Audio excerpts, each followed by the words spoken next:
Ticket ഫിനാലിക്ക് bonus point കിട്ടിയത് നമ്മുടെ next ടീമിനായിരുന്നു. പക്ഷെ അതിൽ ഒരാൾക്ക് മാത്രമേ ബോണസ് പോയിന്റ് ആയിട്ട് കൊടുക്കുള്ളൂ, ടീമിന് മൊത്തം കൊടുക്കില്ല. അപ്പൊ അവര് 4 ആളും കൂടി ഇരുന്നിട്ടുള്ള ഒരു സംസാരം, അതായത് അർജുനും ജാസ്മിനും ഋഷിയും അഭിഷേകും. ഇതൊരു നല്ലൊരു ഗെയിം ആയിരുന്നു. കാരണം ഇങ്ങനത്തെ വാഗ്വാദങ്ങളായിരുന്നു നമുക്ക് ബിഗ് ബോസിൽ മിസ്സായിക്കൊണ്ടിരിക്കുന്നത് ഈ സീസണിൽ.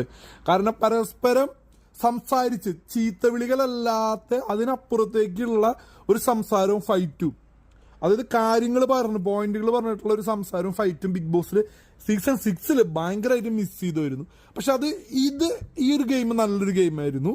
അപ്പോൾ അർജുൻ പറയുന്നുണ്ട് എനിക്ക് പേടിയാണ്, എനിക്ക് തന്നോ. ജാസ്മിൻ പറയുന്നുണ്ട് ഞാൻ വിട്ടുകൊടുക്കില്ല. ഋഷി പറയുന്നുണ്ട് ഞാൻ പോയിന്റ് വിട്ടു തന്നോ ദോസിക്ക് കിട്ടിയ പോലെ ആവില്ല എന്നൊക്കെ പറയുന്നുണ്ട്. അപ്പം എല്ലാവരും പരസ്പരം അവരവരുടെ പോയിന്റ് പറയുന്നുണ്ട്. ഏറ്റവും അവസാനം എനിക്ക് തോന്നുന്നു ഋഷിക്കാണ് അതവർ കൊടുത്തത്. പക്ഷെ ഋഷി മൊത്തം ടാസ്കിൽ 8 പോയിന്റാണ് ഋഷിക്ക് കിട്ടിയിട്ടുള്ളൂ. ഋഷിയുടെ കോൺട്രിബ്യൂഷൻ. അർജുനായിരുന്നു കുറച്ചും കൂടി നല്ലത്. കാരണം അർജുന് 13